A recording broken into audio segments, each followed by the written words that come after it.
Hey guys, it's me, I'm back, and today's video is going to be a little different than what I normally do. It's going to be a bit of an odd one. Not so much odd as in, something weird, but it's just something that I normally don't do on my channel. But lately, I've kind of just not been making anything. I haven't been wanting to make a video in kind of a long while. Just haven't felt up to it, I guess. But the more I've had time to not make videos, I've had a bit of time to reflect on my channel and just a bit of time to really think about what I wanted to do with it. And I'm still going to do the gaming stuff. I still want to keep doing the gaming stuff because I love gaming. I still love doing all that and making videos regarding it. But anything that I want to do from further on here is just things that I just feel like doing. Any kind of video that I want to make, things that I'm interested, talking about things that I like, which is what today's video is going to be. And this is kind of just a spur of the moment kind of video. I kind of just wanted to make this while it's still fresh in my head. But today's video, I'm going to be talking about something that I enjoy, which is something that I recently finished, which is a book series by the author known as Cindy Pawn. And I hope I'm saying that name correctly. I mean, it's not too hard, it's just Cindy. But the last name, I hope I'm pronouncing correctly. But it is a duology series, so it's 2 novels. And the novels are called Want and Ruse. And they are freaking awesome. I loved these 2 books. I recently started reading them this year. They were pretty awesome. So this isn't going to be like a spoiler review of the book or anything like that. I'm going to go over the book a little bit, some of the characters, and just a basic outline of what the series is about. And maybe I can inspire some people to go pick it up and read it. But essentially, the first book, Want, it takes place in an alternate future. It doesn't say what year, it's just an alternate future. It is set in the city of Taipei, which is the capital city of Taiwan. And if you'd never seen the capital city of Taiwan, this is Taipei. It is very beautiful. It's kind of not the best future. Basically, this is set in a world where pollution and smog and crap has just taken over the world, so sort of realistic, I guess. But it's gotten so bad that the cost of life is that much greater now. People can't hardly survive under the conditions that the earth has been put into now due to all the pollution, and it's gotten to the point where people's lifespans have been shortened again. There's like sort of this weird societal structure where there's like a divide between 2 certain kind of people. It's like a class structure. So it's basically divided up into 2, and the lower class, which is basically all the poor people who basically almost have nothing and are just on the verge of death anyway on the street, or just kind of skidding by. Those are called the Mays, which I believe in Taiwanese the author says means without. Then there are what are called the Yos, which is Taiwanese, I guess, for to have. And these are kind of all the rich people in the society, all the really wealthy people, people who can really get by very well because of their fortunes. And what's interesting about the Yos is that there's a specific family, a very fortunate family of Yos called the Jins. They run this like super incredibly vast corporation called Jin Corp, and they are basically responsible for making the Yos' lives what they are in this series. How the Yos get by so well in their world of pollution and crap and just utter misery for everyone else is that they sort of have these suits that they wear that sort of filter out the air in the suits and give clean, breathable air in them, and it just makes life all the better for them. They have these little glass-like fish dome helmets and stuff that they put on, and it's like these skin-tight, like almost like rubbery latex suits. It's kind of weird, but it's interesting too. It's so retro future. It's so weird, but I like it, and it's awesome because these suits can do almost anything. You can communicate through these suits with other people via these little communication devices built in. It filters out the air. It has little lights to light up your face so you can see people like you're talking to. They can dim down. They can show you news on the screen. It's so freaking cool. These suits are awesome. But there's a downside. They cost a fucking fortune, and only the rich can afford them, and that's why only the rich have them.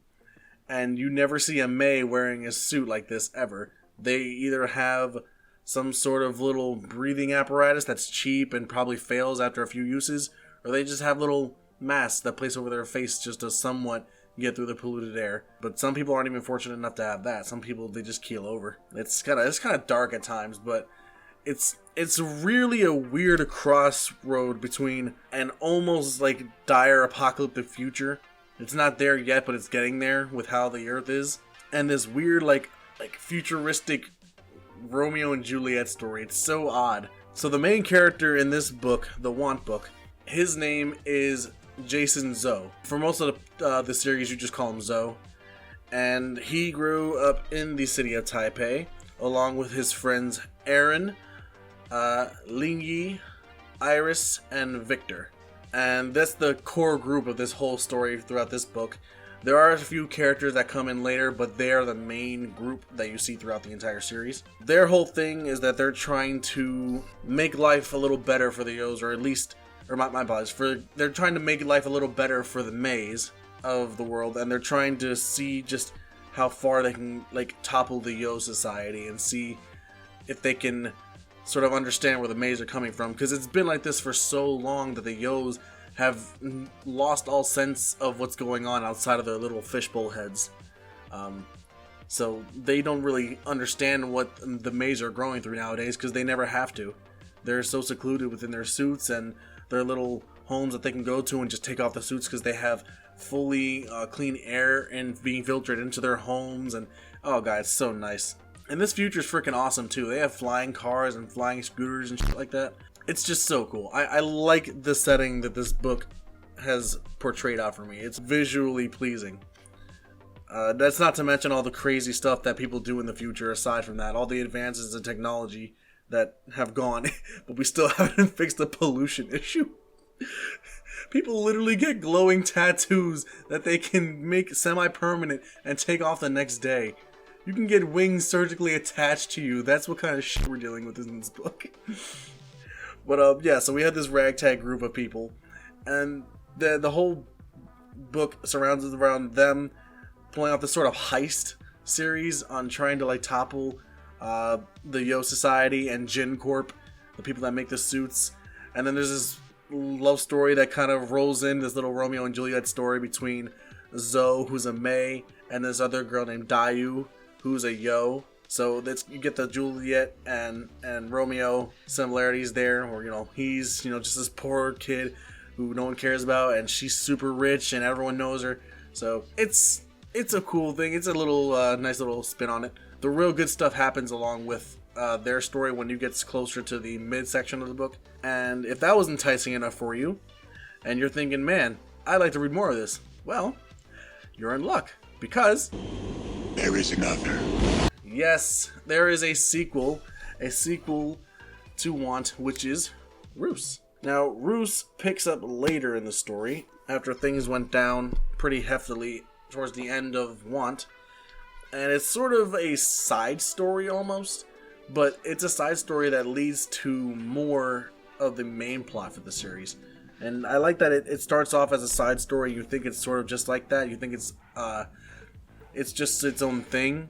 But it doesn't. It connects to everything else, and it's pretty cool the way it is connected.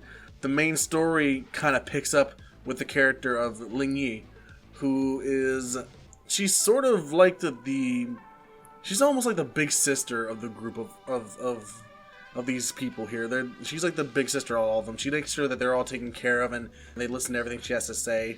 She's kind of just the head figure in the entire group. It's fitting that this story does pick up with her, especially with all the information you get when you first start it. But it does, like I said, segue into the main plot of the Want series, and it progresses in a nice fluid way. It does start to ramp up towards the end, but it's not in a bad way. It's just like, alright, well, we can't go too much longer. Something's gotta happen now. But this was a fun read for me. I really enjoyed this book series. It's only 2 books, too. It's only 2 novels, which was incredible because apparently the author, Cindy Pawn, apparently she has like 2 other sets of duologies like these, and judging from this, she is a pretty good author in my book. I definitely like what she had to put into this one.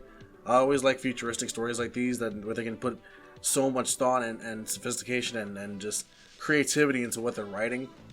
And they don't have to be set by so many boundaries. They could just put it on a page, and as long as it just fits within the setting of the story and it doesn't, go careening off the side rails too much, then it's pretty fun. It's pretty cool. It's a little more believable if you just give it that bit of leeway. It's fun, and I would definitely love to see this sort of thing being adapted into a series like on Netflix or like HBO or something. Because like I said, when you read it, it's so visually pleasing to the mind to imagine all the stuff that's going on in this book, especially with all the future advances in society. It looks so cool. It's visually pleasing, and believe me, the author did not skip out on describing the most incredible scenes in this book. You get a real sense for what she was going for. So I would love to see this kind of thing get adapted, and I hope it does someday because it'd be really cool. But yeah, I do recommend this book to any avid readers out there. I don't read very much, but this was a fun little trip for me. I'm sorry if I'm looking down a lot. I don't really know what to do with myself right now. I keep looking at the book. This was a good thing for me. I really like this book, and I really hope that I can get some other people to read it too and just talk about it, because it's a really good series. And hopefully this can gain more traction for the author, because I think she's a good writer in what she's done here. But yeah, that's all for me really here. I just wanted to make this video to just get my thoughts out there, and it kind of felt good to talk to the camera again. It's been so long since I made a video, and this kind of just was a good refresher. Hopefully this is a good start to me making some more of the content that I really look forward to making and just want to dip my toes into a little bit. That's it for me, guys. Like I said, check out the book, both books, and yeah, and that'll be it for me. See you guys later.